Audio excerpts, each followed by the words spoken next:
ang mga kwento ng pag-ibig, kwento ng buhay, at kwento ng pag-asa dito sa Barangay Love Stories. Love Stories. Lahat tayo ay merong hindi magandang ugali. Kaya nga responsibilidad nating baguhin yon upang magkaroon tayo ng mabuting relasyon. Sa ating kapwa, ikaw kabarangay, anong ugali na gusto mong baguhin? Dear Papa Dudut, lahat naman tayo ay nangangarap na makatagpo ng taong magiging kabiyak ng ating puso. At isa na nga ako doon, bata pa lamang ay mapaniwalain na ako sa mga nababasa at napapanood kong pantasya at pelikula tungkol sa mga magsing-irog na nagkakaroon ng happy ending. Pero noong tumanda ako ay na-realize ko na hindi pala yon ganon kasimple. At kung minsan ay napaka-komplikado pa nga.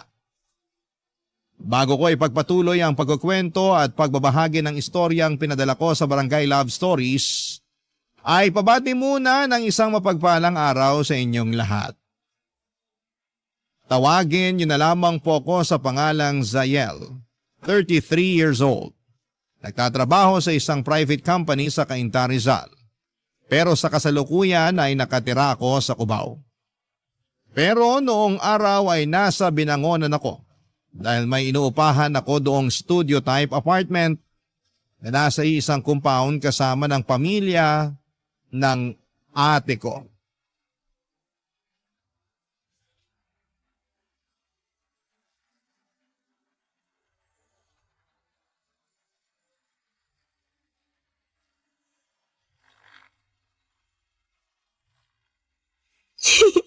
Ayun na nga ate, nagugustuhan ko na siya.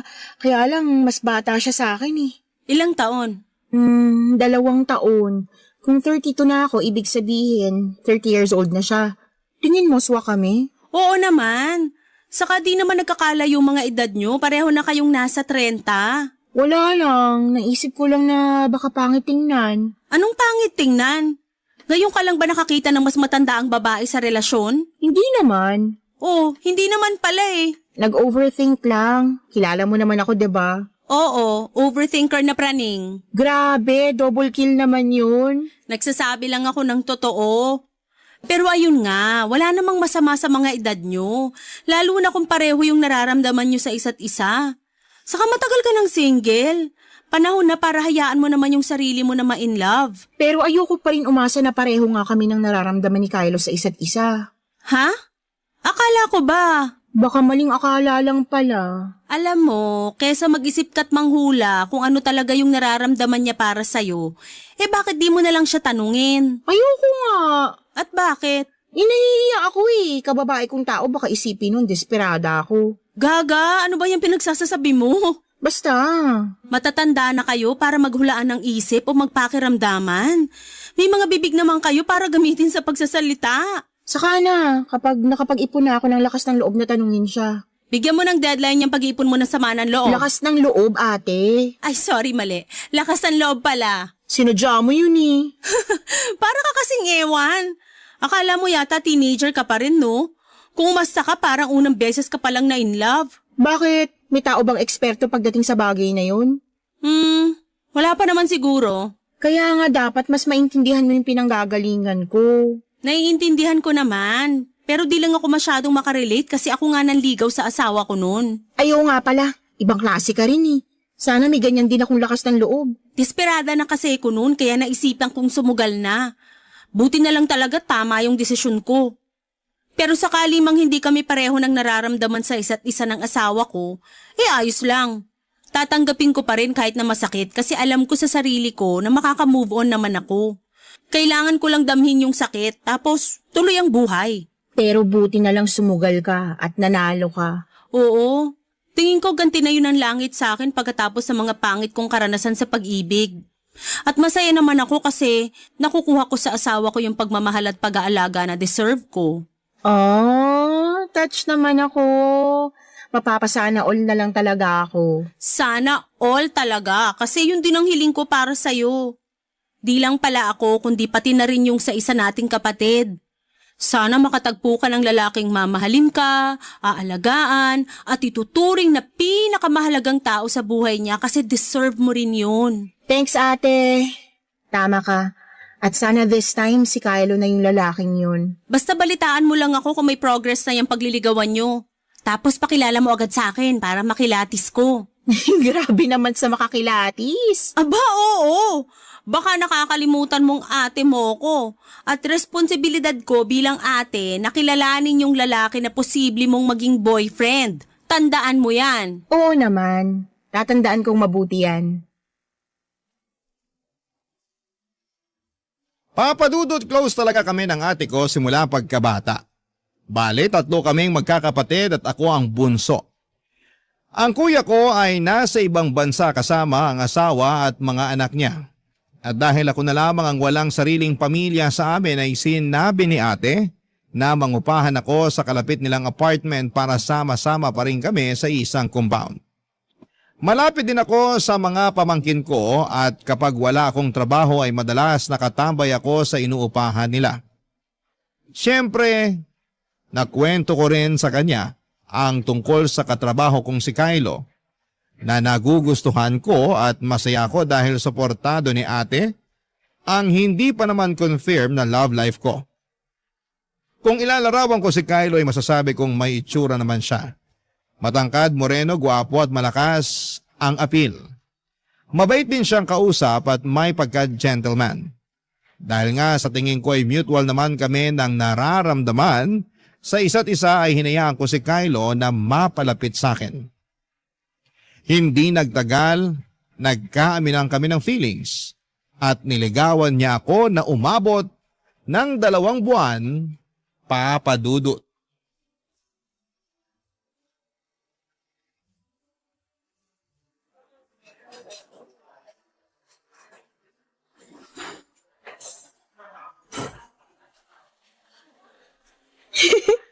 Nasurpresa mo talaga ako sa pa-dinner date mo na to, ha?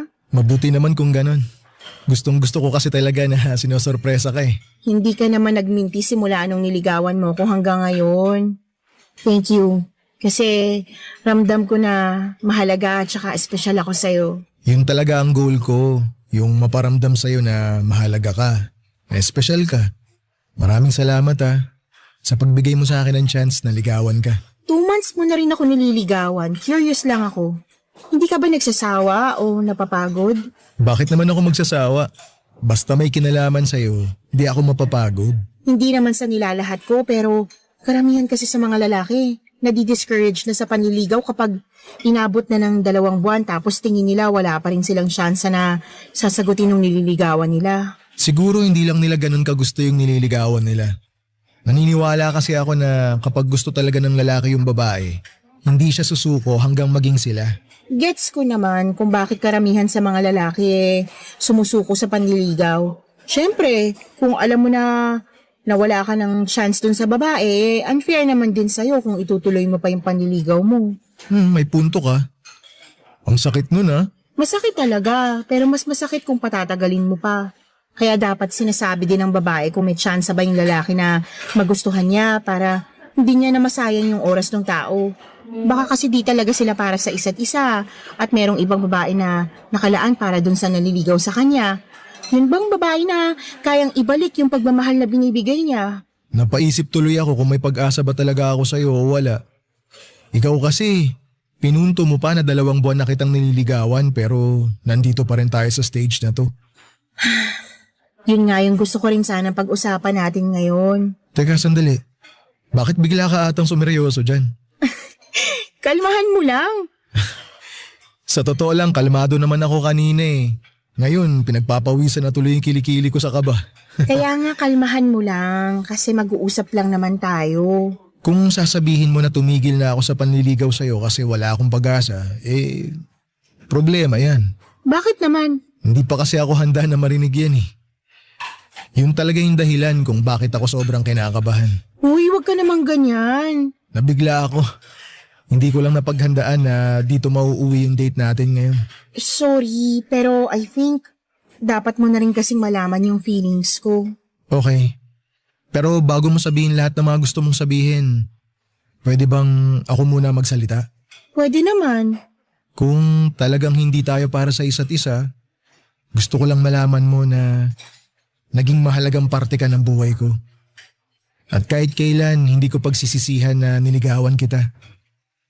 Sinabi ko sa sarili ko na sigurado na ako sa nararamdaman ko para sa'yo eh. Lalo ngayon na hindi na lang kita basta gusto. Sa loob ng 2 buwan, mas lumalim pa to. Pwedeng hindi ka maniwala, pwede ka rin mabigla. Zahil, mahal na kita. Pero huwag ka mag-alala. Kung hanggang dito lang talaga tayo, handa ako na tanggapin yun. Irerespeto ko yung magiging desisyon mo. Basta masaya na ako na mahal kita. Kahit hindi mo na yung suklian pa. Thank you, Kylo. Oh, niiyak ka ba? Oo, kasi natouch ako sa sinabi mo. Huwag ka nang umiyak. Sinusubukan ko pero kilala mo naman ako mababaw ang luha eh. Pigilan mo na yung pag-iyak mo. Sulitin na lang natin tong araw na to. Oo, yan din naman ang gusto ko. Yung masulit natin yung araw na to hindi bilang nililigawan mo at manliligaw ko kasi tayo na. Ha? Hindi ko nasundan yun. Ano ibig mong sabihin? Sabi ko tayo na, sinasagot na kita. Totoo ba yan? Oo, yun talagang gusto kong sabihin sa'yo kanina pa. Pasensya ka na kung akala mo gusto lang kitang patigilin sa panliligaw sa akin ha. Sa totoo lang, oo. Gusto na kitang patigilin kasi sinasagot na kita. Papa Dudut, hindi si Kylo ang first boyfriend ko pero siya na lang ulit siya na lang ulit makalipas ang ilang taon na pagiging single ko. Kaya nga noong binalita ko kay ate na kami na ay sobrang saya niya. Masaya rin ang kuya ko na nasa abroad dahil matagal na rin niya akong hinahanapan ng makakarelasyon. Nirereto pa nga niya ako sa ilan niyang kakilalang afam pero ako lang yung may ayaw. Sa Pinoy pa rin talaga ang puso ko. At sa pagkakataong yon ay nakay Kylo na nga. Walang araw na lumipas na hindi kami naging masaya ni Kylo. At kahit na nga nasa 30s na kami ay pakiramdam namin ay bumalik kami sa aming early 20s. Sabagay wala namang edad kapag na-in-love ka. At hindi naman yon naging issue sa amin ni Kylo. Basta masaya kami ng mga panahong yon sa piling ng isa't isa. At laking pasasalamat ko sa Diyos dahil dininig niya ang panalangin kong matagpuan na ang lalaking magiging kabiyak ng aking puso, Papa Dudut. Barangay Love Stories. Barangay Love Stories. Papa Dudut, 2 na ang nakarelasyon ko noon bago si Kylo at parehong hindi rin naman nagtagal. Yung una ay 6 na buwan lang at yung pangalawa ay 1 taon at kalahati. Kaya nga hindi niyo ako masisisi kung bahagya akong natroma sa pag-ibig. Pero gusto ko pa rin namang makakilala ng lalaking mamahalin ko at kung loloobin ay siya na rin makakasama ko sa panghabang buhay. Kaya nga masaya at nagagalak ang puso ko nang dumating sa piling ko si Kylo. Fast forward, naging masaya ang unang 2 buwan namin bilang magkasintahan. At kahit na hindi pa nga kami nagtatagal ay naisip ko na siya na ang lalaking gusto kong makasama bilang aking asawa at tatay ng mga anak namin. Hindi ko alam, Papa Dudut, pareho pala kami nang iniisip at nakumpirma ko lamang yon noong niyaya ako ni Kylo na makipag-live-in na sa kanya. Pero alanganin pa rin ako dahil hindi ko pa naman nasubukan ang bagay na yon. Buti na lamang to the rescue sa akin si ate para magbigay ng advice.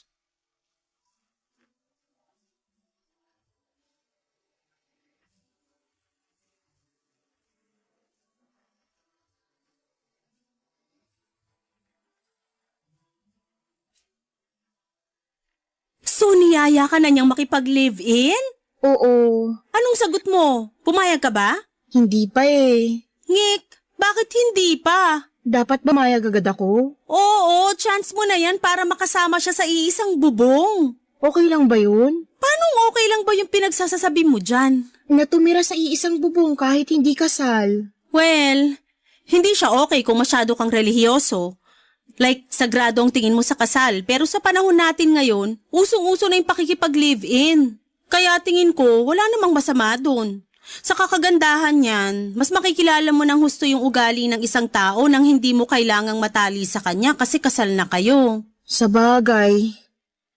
Di ba nag-live-in muna kayo ng husband mo ng 1 taon bago kayo nagpakasal? Oo. At dun ko na sigurado na siya na talaga yung lalaki na gusto kong pakasalan at makasama habang buhay. Ah, nakakatuwa naman. Kaya huwag ka matakot na makipag-live-in kay Kylo. May tiwala ka naman sa kanya, di ba? Oo, meron. Tinatrato ka naman niya ng maayos. Tinatanong pa ba yan? Sagutin mo na lang. Siyempre naman. At mahal niyo ang isa't isa, tama? Tama, ate. Saka malaki na kayo, kayang-kaya niyo na yung mga sarili niyo. Kaya ano pang hinihintay niyo?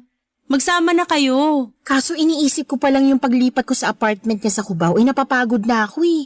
Tsaka pag nando na ako, hindi ko na kayo madalas makikita ng mga pamangkin ko. Ay nako, pwede ka naman dumalaw dito o kami yung dadalaw sa'yo dun sa inyo pag may time. Hindi mo kailangang malungkot kasi ganun talaga ang buhay. Yung isa nga nating kapatid kinakaya yung buhay sa abroad na malayo sa atin eh. Okay naman sila ng pamilya niya. Oo, malungkot at nakakapanibago pero parte talaga yan ng pagbuo mo ng sarili mong buhay. Hindi naman porke doon ka natitira sa Cubao hindi na tayo pwedeng magkita uli. Baka nakakalimutan mong ilang split at tumbling ka lang naman sa amin. Salamat, ate. Salamat sa lahat kasi kahit na malaki na tayo, lalo na ako, bunsong-bunso pa rin talaga yung trato mo sa akin. Kayo ni kuya. Tingnan mo nga, niyaya mo pa akong tumira dito sa compound nyo para may kasama pa rin ako kahit na nakabukod na ako. Siyempre, nangako ko kina nanay at tatay na aalagaan ko kayo ng mga kapatid ko, lalo ka na. Kaya kahit na tumanda ka na, tumungtong ka man ng 30 o higit pa, ikaw pa rin yung bunso namin. Salamat ulit. Walang anuman. So ano, nakapag-decide ka na ba na makikipag-live-in ka na kay Kylo? Oo. Gusto ko rin naman subukan. Tsaka para matuto din ako sa buhay na may kinakasama. Okay yan. Basta huwag kang matakot. Kung kailangan mo ng payo, alam mo na kung sino ang taong pwede mong lapitan. Sige ate, salamat sa assurance. Malaking bagay yun sa akin. Alam mo na, medyo naduduwag din talaga tong kapatid mo. Ayos lang yan. Wala namang tao na pinanganak na matapang na agad. Saka normal na maramdaman mo yan kasi hindi ka pamilyar sa pakiramdam. Kumbaga, kaya tayo natatakot at nagdadalawang isip na gawin ang isang bagay kasi hindi pa natin alam. Lahat naman tayo nagsisimula na walang alam hanggang unti-unti na nating matutunan. Iba ka talaga mag-advise on point.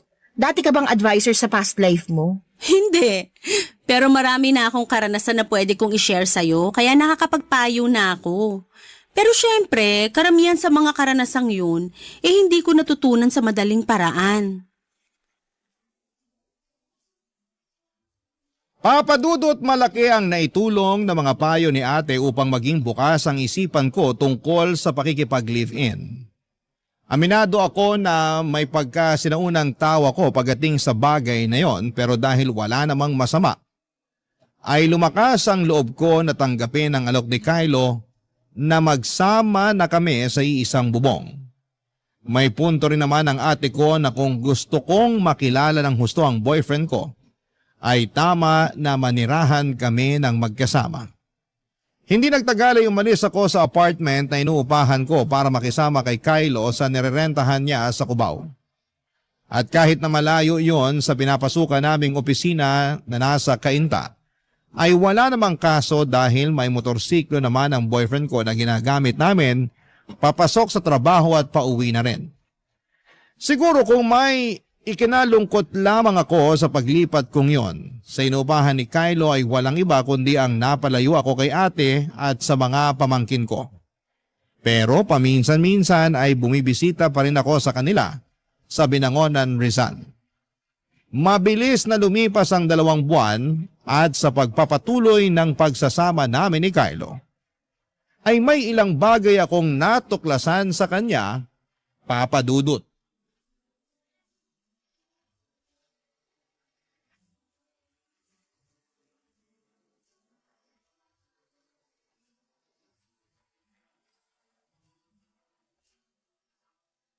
Ay, nuknukan naman ng tanga to. Pabuhat ka na nga, hindi ka pa marunong dumiskarting tatanga-tanga ka. Sino ba kasi nagsabi na pasalihin tong inutil na to sa team namin? Ay, nakakawalang gana. Sweetheart, sino kaaway mo dyan? Wala. Tingnan mo, tanga talaga. Naka-register sa Anli yung katangahan? Bobo. Ay, ano ba yan? Sino ba yung kaaway mo? Nakakagulat ka eh. Bakit ba ang dami mong tanong? Di mo ba nakikita na naglalaro ako? Istorbo ka eh. Ako pa talagang istorbo ay kararating ko lang. Buwisit! Sana kasi tumahimik ka na lang eh. Ang dami mo kasing dada eh. Natalo tuloy kami. Aba, inaano ko yung laro nyo? Tanga na nga yung kakampi ko, putak ka pa ng putak dyan. Nagsanib puwersa yung bunganga mo tsaka yung utak niyang gamunggo. Kaya kami natalo. Importante pa naman yung game na yon. Mali naman yata nasisihin mo ko sa nangyari. Eh wala naman akong kaalam-alam dyan. Sabi ko nga kararating ko lang galing sa labas eh. Lumabas ka? Saan ka galing? Anong saan ako galing? Huwag mong sagutin ng tanong yung tanong. Uulitin ko ha. Saan ka nang galing? Ay, kita mo tong taong to. Napaka-sarkastiko mo ha. Sagutin mo na lang kasi yung tanong ko. Saan ka nang galing? Anong ginawa mo sa labas? Bumili ako ng ulam natin. Magtatanghali na kaya tapos wala akong maluto dyan sa kusina. Kaya naisipan ko lumabas na lang. Lumabas ka pala tapos di ka man lang nagsabi. Nagpasabay sana ako sa'yo ng soft drinks. Nagsabi ako no. Tumango ko pa nga eh. Pero hindi mo ko tiningnan kasi kulang na lang dumikit na yung mata mo dyan sa cellphone mo. Tsaka napakahilig mo sa soft drink. Matakot ka nga. Baka magkasakit ka sa kakainom mo dyan. Pati ba naman yung pag-inom ko nun sinisita mo? Hindi ko sinisita no. Pero napansin ko lang naman. Kaya pinagsasabihan kita. Hoy, security guard ka ba? Di mo kailangan bantayan yung pag-inom ko ng soft drinks ha. Huwag kang ang ano. Ikaw ang wag ano. Masyado ka. Bahala ka na nga kung gusto mong mapaaga pagdadialysis mo. Buti pa, kakain na lang ako kaysa kausapin ka. Kanina pa kumakalam tong tiyan ko. Ay teka sandali. Ano na naman ba yun? Bakit ikaw lang yung kakain? Di mo ba ako yayayain? Nagugutom na rin ako. Wow, nagugutom ka rin pala? Akala ko kasi hindi eh. Dahil mas prioridad mo pa yung paglalaro mo. Pangit mo rin kausap eh no? Para kang tanga. Ikaw yung parang tanga dyan. Mapagpatol ka rin at madaldal. Daig mo pa yung mga babae sa dami ng sinasabi mo. Malamang gagamitin ko yung bibig ko para sabihin lahat ng mga pangit na napupuna ko sa'yo. So, hindi ka naman perfect. Kaya tigil-tigilan mo yung pagiging intrimitida mo. Anong sinabi mo? Sa labas, mamayang 3:30 may parada ng mga bingi. Pwede kang sumali. Para kang ewan. Ano ba yung binili mong ulam? Aha? Ito ba? Sinigang na baboy. Nananadya ka ba? Alam mo naman di ako kumakain ng baboy, di ba? Hala, sorry. Nakalimutan ko. Anong ulamin ko kung yan lang binili mo? Hindi ko alam. Wala nang kahit na ano dyan sa kusina natin kasi hindi pa tayo nakakapag-grocery. Siguro umorder ka na lang muna ng gusto mong kainin. Ayoko. Nagtitipid nga ako tapos pa-orderin mo ako. Kita mong mahal ng mga pagkain online. Madalas talaga may pagkasintu-sintu ka eh, no? Kasalanan mo to. Paano naging kasalanan ko? Kasalanan mo kasi makakalimutin ka. Tsaka bakit parang wala kang gagawin para ayusin yung problema? Bumili ka ng ulam ko. Ano? Panonoorin lang kitang kumain? Lumabas ka na ron. Bilisan mo.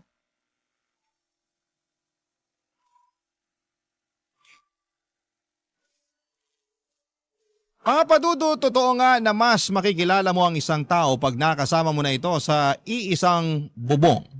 At yun ang eksaktong nangyari matapos ang halos 2 buwan naming pagli-live-in ni Kylo.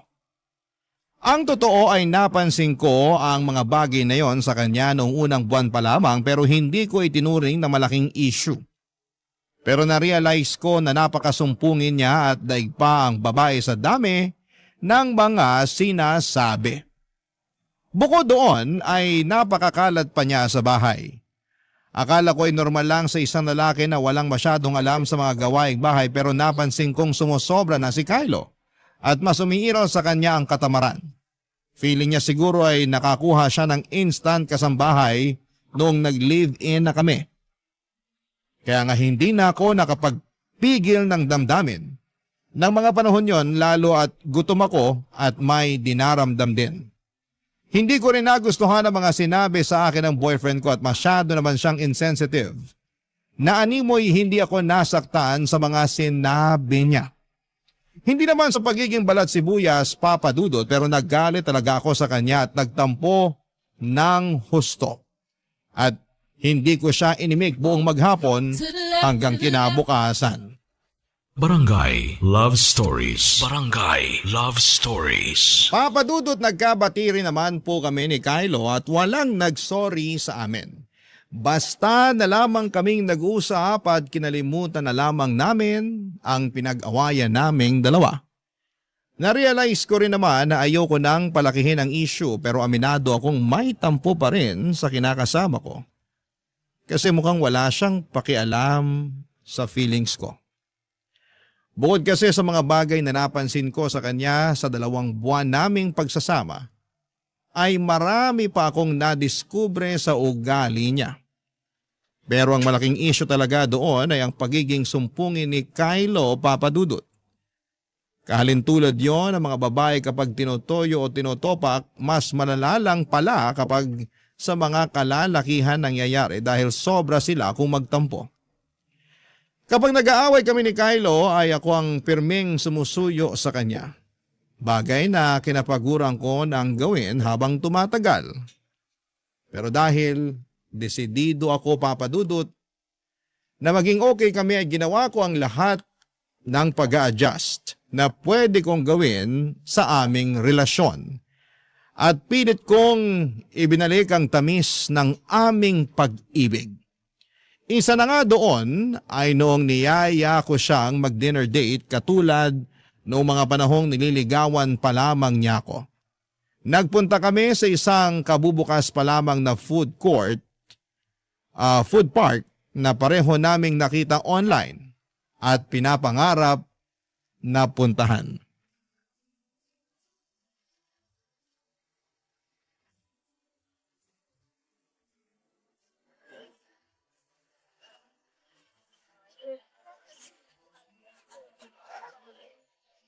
O bakit hindi mo yata ginagalaw yung chicken inasal mo? Akala ko ba nagkikrave ka dyan kanina? Kanina yun. Nung nasa harap ko na, nawalan na ako ng gana. Ha? Paano naman nangyari yun? Di ko alam. Basta ganun eh. Siguro kasi di na siya ganun kasarap sa paningin ko. Hindi tulad sa picture nito sa tarpaulin. Mukhang malinamnam, mukhang juicy. Pero sa personal tinan mo, mukhang dry. Tsaka mukhang makunat pa sa goma yung texture nitong petso. Ay, ganun. Nakakalungkot naman pala. Isa pa to, hindi rin masarap tong kape na in-order mo. Paano hindi masarap? Halos maubos mo na nga. Pinilit ko na lang ubusin, sayang eh. Pero lasang pinaghugasan ng bigas to. Kaya napaisip ako, kape ba talaga to o Wala ring lasa yung hinalong gatas. Sayang lang binayad natin. Sana pala nagtubig na lang ako. Ay, okay naman yung inumin ko. Pati yung pagkain ko ayos naman. Hindi kasing sarap sa mga kinakainan nating restaurant pero pwede na. Tsaka hindi na rin naman masama. So ano? Sinasabi mo na sinungaling ako? Kylo naman. Kylo naman. Ubusin mo na lang yung mga in-order mo. Di yung nag-iinarte ka pa dyan. Sinasaway lang kita kasi pinagtitinginan na tayo ng mga tao. Huwag ka na rin magtaas ng boses dahil naririnig kita. Magkaharap lang tayo na nag-uusap, di ba? Oo nga, magkaharap tayo. Pero parang di naman yata pumapasok sa utak mo yung mga sinasabi ko. Hirap kasi sa'yo, napaka-cheap ng taste mo sa pagkain eh. Kaya pasok na sa panlasa mo yung mga in-order mo. Pinagsasabi mong cheap. Totoo naman eh. Alam mo, pumunta tayo rito hindi para mag-away. Hoy, ano bang ginagawa natin dito? Para mag-date, kumain, tsaka mag-bonding. Tsaka 'di ba, pareho naman nating ginusto na pumunta rito. Bakit ka nagkakaganyan? Kasi mali na naisip pa natin na pumunta dito. Sana pala natulog na lang ako sa bahay. O kaya naglaro ng mobile games. Diyan ka magaling. Puro ka tulog, puro ka mobile games. Libangan ko yung paglalaro. Tsaka matutulog ako kasi gusto ko magpahinga. Pagod ako sa trabaho eh. Natural lang naman na magpahinga, di ba? Computer nga pinagpapahinga eh. Sana yun na lang paglalaro mo at pagtulong mong ginawa mo kasi mukhang mas mahalaga pa sa'yo yung mga yun kaysa sa akin eh. Wow! Umabot ka na sa katsipan na yan? Pinagseselosan mo yung pagmo-mobile games at pagtulog ko? Ang wild nun ah. Ewan ko sa'yo. Di nga. Nagtatampo ka na niyan? He, He? wag mo nga akong gayahin. Huwag mo akong gayahin. Kylo naman! Kylo naman. Ah, ganyan pala gusto mo ah. Sige, mag-asaran tayong ungas ka. Ba't mo ako tinawag na ungas? Bakit mo ko tinawag na ungas? Isa, Zayel. Isa, Zael. Akala mo siguro na ikipagbiroan pa ako sa'yo, ha? Akala mo siguro nakikipagbiroan pa ako sa'yo ah. Ah, buraot ka? Ayaw mo talagang tumigil? Di ba iwan ka dito mag-isa? Saan ka pupunta? Uuwi na. Nakakabanas kang kasama eh. Baka mamaya ano pang magawa ko dahil sa pagkairita ko sa'yo. Ikaw kaya yung nauna. Wala kang pake. Uuwi na ako. Huwag mo akong susundan ha. Enjoyin mo yung mga kinakain mo dyan. Magpakasaya ka sa cheap na food park na to. Pwe! Kylo, sandali! Kylo! Huwag mo naman ako iwan dito. Please lang oh. Kylo! Papadudot ni sa hinagap ay hindi ko naisip na magagawa akong iwanan ni Kylo sa food park kung saan kami nagde-date ng gabing yon. Akala ko pa nga ay babalikan niya ako pero hindi na talaga. Umuwi ako mag-isa sa inuupahan namin at nadatnang ko siyang humihilik habang tulog na tulog sa aming kama. Naiyak na lamang ako kasi hinayaan niya ako na umuwi ng mag-isa nang dahil lamang sa pagtatalo naming yon. Hindi ko siya tinabihan sa higaan, sa halip ay sa sofa ako natulog. At kinabukasan ay hindi kami nagpansin ng dalawa. Buti na lamang at Sabado yon, wala kaming pasok sa opisina at dahil mukhang walang balak na naman na mag-sorry sa akin si Kylo o makipag-usap man lang, ay nasakal na ako sa kanyang presensya. Doon ako nag-decide na umalis sa inuupahan namin para pumunta kina ate sa Binangonan, Rizal. Kinuwento ko sa kapatid ko ang lahat-lahat ng nangyari sa amin ng boyfriend ko, Papa Dudut.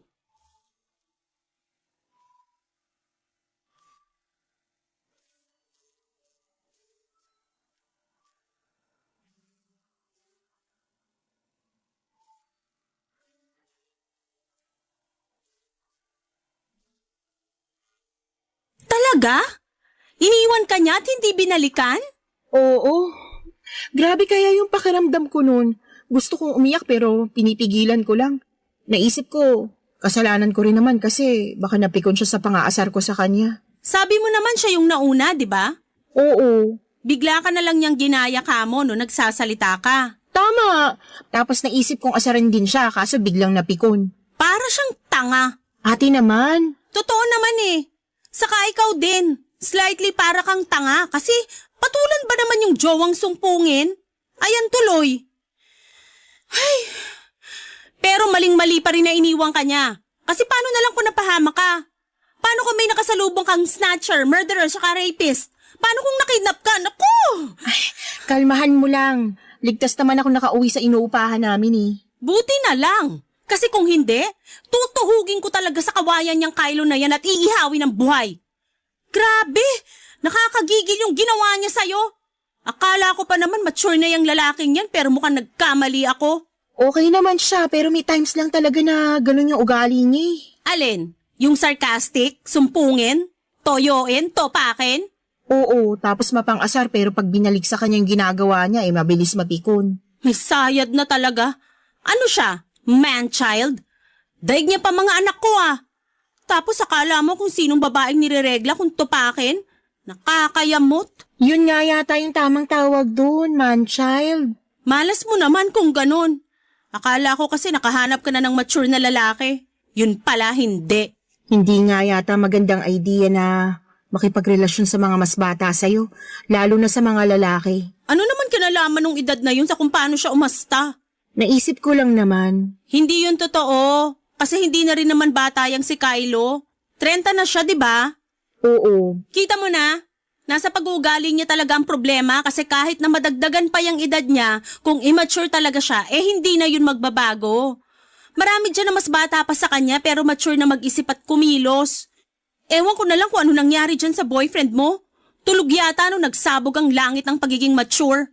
Masyado na siyang napag-iwanan. Kaya nga nalulungkot ako eh. Kasi hindi ko akalain na aabot kami sa ganito. Nakakalungkot nga. Pero cheer up. Hindi ka pa naman nakatali sa kanya. Kung ayaw mo pala ng ganyang ugali, pwede mo pa siyang hiwalayan anytime. Yan yung sinasabi ko sa'yo na kagandahan ng pakikipag-live-in. Mas makikilala mo yung ugali ng tao, kung paano siya kumilos at manalita, tapos sa'yo kung kaya mong tanggapin at pakisamahan. Pero lagi kang may choice na umalis at iwanan yung relasyon nyo. Paano ko gagawin yun? Mahal ko si Kylo. Ikaw ba, mahal niya? Mahal naman niya siguro ako. Ay di kung ganun magsama kayo. Huwag mo nang pakawalan kasi baka mapunta pa sa iba. Ate naman eh. Ay, pero seryoso. Wala naman ako magagawa kung magsistay ka sa relasyon nyo eh. Ikaw naman yan, hindi ako. Pero sana, kung ano man ang mangyari sa mga susunod na araw, hindi ka magsisi. Sa bagay, baka nga dun ka mas matuto, kaya bahala ka na kung paano mo yan didiskartehan. Sa tono mo, para kang sumuko na sa pagpapayo sa akin ha. Hindi naman. Pero alam ko na ikaw pa rin na magdedesisyon yan. Ayoko naman maging kontrabida sa relasyon nyo. Saka baka totoong nagmamahalan nga kayo pero masyado lang napapangibabawan ng pagiging immature ng jowa mo. Sana magbago pa siya. Subukan mo kayong ipaalbularyo. Ipatawas mo, baka kasi nabalis ang engkanto.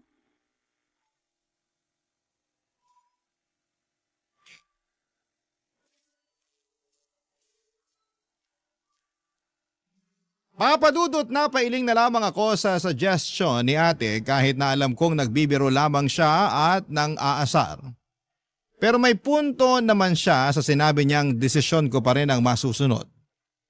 Totoo rin naman na mahal ko pa rin si Kylo at ayoko na yun lang ang maging rason kung bakit ko siya hihiwalayan. Kaya lang ay nasa isip ko pa rin yung pang-iiwan niya sa akin noon. At yung takot ng ate ko na posible akong napahamak. Buti na lang at ligtas pa rin akong nakauwi sa inuupahan namin. Marami po akong what if sa relasyon namin ni Kylo. What if ulitin niya yung ginawa niyang yon at sa mas malalayong lugar na niya ako iwanan. What if magkasakita na kami kasi masyado siyang mapagpatol at marami pang iba. Nagwo-worry ako para sa kaligtasan ko sa aming relasyon at sa kinabukasan namin bilang magkasintahan. Napapaisip ako kung magbabago pa ba si Kylo o ako na lang talaga ang mag-a-adjust sa amin. Sana po ay matulungan ako ng mga kabarangay kung ano ang dapat kong gawin. Hanggang dito na lamang po ang sulat ko, Papa Dudut. Maraming salamat sakaling mapili po ninyong i-ere sa Barangay Love Stories. Sana po ay mapayuhan ako ng mga kabarangay natin. Malaking bagay kasi yon para sa tulad kong nalilito ang puso.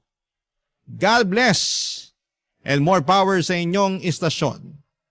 Ang inyong forever kapuso at kabarangay, Zayel.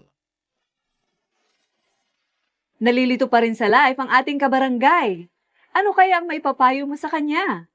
Ibahagi mo yan sa ating comment section para mabasa rin niya. Barangay LS 97.1.